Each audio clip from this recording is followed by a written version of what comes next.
are Pathfinder. We are an Ontario deathcore band.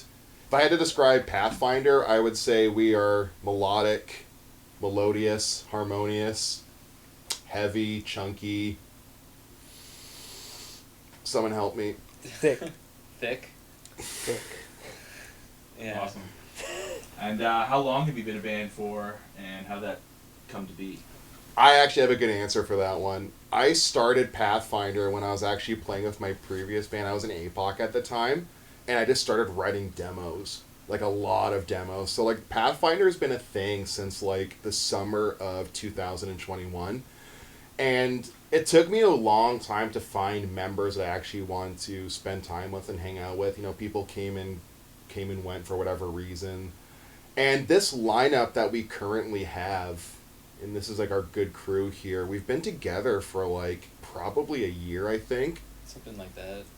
Yeah. These demos I had written, and then Jason went in there and he like edited everything and added his own kind of special arrangement and flair to everything. So it took a while to get off the ground, honestly. I just kind of was stubborn about it, and I really believed in what it was. And I did a lot of cold calling. I didn't meet Jason or Josh until this project. Like, I literally messaged Jason on Facebook one day, and that's actually like how we met. Yeah. And Josh came into the fold because we were looking for a vocalist, and then Luke, I think you made a Facebook status saying, hey, this band needs a new vocalist, and Josh just commented it and just went from there. And me and Brandon knew each other in high school.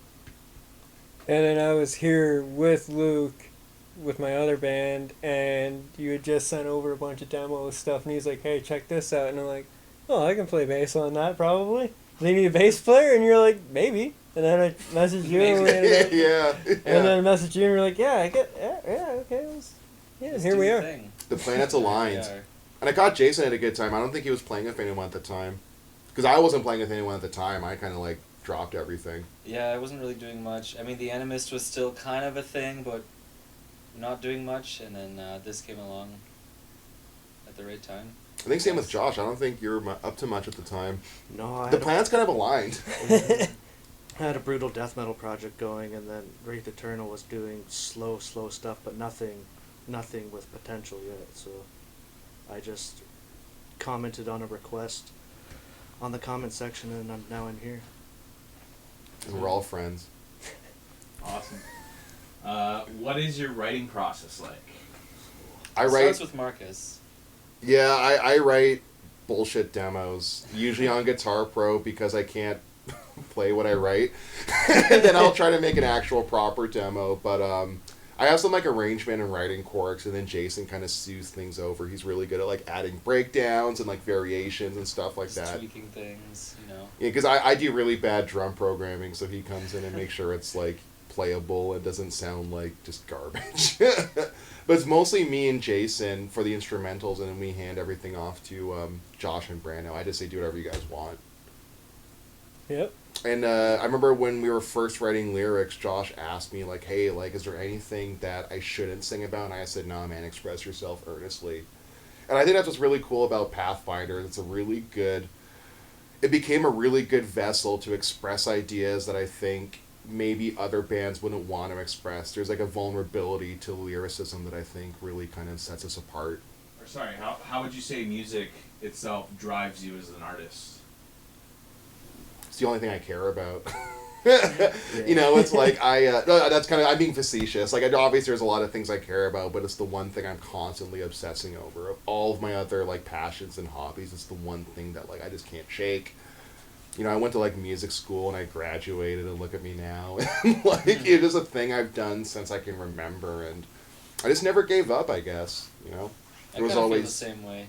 It's always been like the number one thing that no matter what I'm doing, I always want to be making music. How about you guys? Yeah, I've always been playing random sounds and music since I was a small kid, so finally being able to express that form of artistry into something that has potential to it that kind of warms my heart. Yeah, I've just kind of been doing music for a long time now, and I've been recording a lot with Luke with a few other projects coming up to this, so this is kind of like the fastest, techiest thing that I've done, so it's It's pretty cool. Learn all the new riffs that Marcus writes because I write all those stuff in my other band. So not really being like the main creative like writing force in this, and just kind of doing what I need to do to make it all fill out and sound cohesive works. Cool. And how would you say you want your music to be perceived by your audience? Warmly and enthusiastically. No, but like for real though, I really hope that Pathfinder kind of breaks through like that coldness that a lot of metal I think kind of has. Like there's this attitude in metal where I think vulnerability is kind of frowned upon, and that a lot of bands really want to sing about kind of like fictitious things, and I like that. Like I don't mind like lyrics about like war and destruction and things that I've never experienced, but I kind of thought that like bringing in more of a human experience was like a really important thing, and it was something that I feel strongly about. Like I'm a person who goes through things, and I think our audience hopefully will relate to that too, where they'll say like, hey, I think everyone's being a person together. There is no like artificial boundary, seeing that like we're like these tough guys who play this heavy music. I think we're expressing really real things, but through the medium of like heavy music. Does anybody else want to add to that? No, you hit her on the head. Sweet. So with that said, what do you find your lyrics are inspired by, specifically with the upcoming single Unbarred? That's you, Josh. You wrote them. Yeah. With how I wrote the lyrics, I wanted to bring attention to things that the world's not paying attention to, but making an awareness more of what needs to be brought attention to. That's all I have on my end. The lyrics to Unbarred are about the atrocities of the residential schools in Canada, and that's obviously a very like national issue over here, and there's a lot of conversations that kind of spawn from that, and we think that like that's not something that's often expressed in heavy music. These aren't topics that are really handled with care, and we felt that it was really important to us to try and say something, because we do believe the things that we write about. It's hard to put it on the paper and put it on a recording. So we really did challenge ourselves to tackle an issue that we care about, but we also were really conscious about being sensitive about it. We think that's like so important as an artist, where if you're going to tackle any kind of social issue or express yourself in that regard, make sure like you really feel what you feel. Cool. And so why do you think these topics aren't commonly brought up within the genre? Like why is it specifically something that's not as focused on within the heavy music scene? I think that it doesn't get brought up as much because I think a lot of people really trick themselves into thinking that they're apolitical and they don't have like strong political stances. And I think it's particularly in heavy music, again, there's this like wall, this like invisible barrier where it's like we're this like fiction, this band that sings about like fictitious topics, and for whatever reason people think that like politics either don't affect them or that it's not worth expressing due to like maybe some kind of like social heat or something like that. I think a lot of people maybe just don't have those kind of opinions like figured out, and the genre, you know, it doesn't really allow for that space. People aren't really down to talk about like how they feel about like social issues for whatever reason. I don't really know totally why that is. Like you could argue that some people might just be miserable and just like, you know, don't want to hear it, you know. Do you guys find that because of this, like, would you consider yourself a political band by any means? Sometimes. I think we are a political band in the sense that we all care about politics and we all have our own like interpretation of it. I think that deathcore, if it's a combination of death metal, hardcore punk, and metalcore, then we have to bring some of that punk energy back, because I think like deathcore is kind of lacking on that. I feel like a lot of deathcore artists really care more about the metal sound, and that's something I care about a lot too, but I think the punky attitude is really what makes it different from, let's say, death metal or like any other extreme fast genre of like metal influence kind of music. I think it's important to kind of like have those attitudes in a genre that's, you know, doesn't really express that too much. I agree. I think it should have more balance, as Marcus is saying. If there's no balance and people just like the sound rather than the lyrics, then So you say punk attitude. What would you define as a punk attitude in music? I think the punk attitude comes from more so about an expression, but I think like it's kind of milquetoast to say that I'm simply expressing what I feel about politics or social issues, so therefore I'm punk. It goes deeper. I think the punk attitude is also about defending people's humanity. And I think that's the really important part, because like, you know, a lot of people express, you know, their perspective, but some people have really heinous views that don't defend humanity. And I think if you have expressions of yourself that tell people that they're less than or othering other people, then that's not really punk. That's kind of like status quo and very like establishment.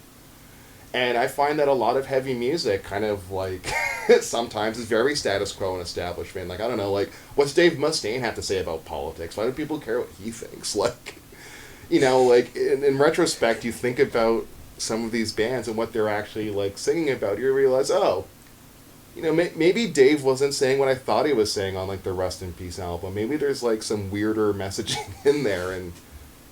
But you know, like, we're not a political band in the same sense that like Propagandhi is like a political band, but you know, it's a part of real life, and we want to sing about issues that affect people, and sometimes that's politics. Okay, let's try a couple fun ones. So who's the best musician in the band? And who's the best personality? All of us. Define musician. define personality. Define band. Define best. I don't know. If Arby's is a personality, I know who I'm Then thinking. Brandon. Yeah. That's me, baby. Well, does being the best musician mean making the least amount of mistakes? I mean, that's up to you guys. Then it's not me. Dude, I make a lot of mistakes, man. I guess Josh, his takes are usually better than mine on average. I would have said Jason. Hey, Jason is pretty good. Pretty good, I guess. I don't know. I can play some things here and there. So then who's the best personality in the band? It's me. Respectfully. I feel like I'm fun. And I throw good parties. You start good bands. I start good bands, and my bandmates, they haven't told me off, disowned me, or gotten sick of me. We don't fight. Like, I don't know. You write fat riffs. I write fat riffs. Thick riffs. And when they mess up, I tell them it's okay. But deep down, I'm like, man, I can't believe you fucked that. Womp womp. Right on. So what's one weird thing about your band that your fans wouldn't know about? We're all pot addicts.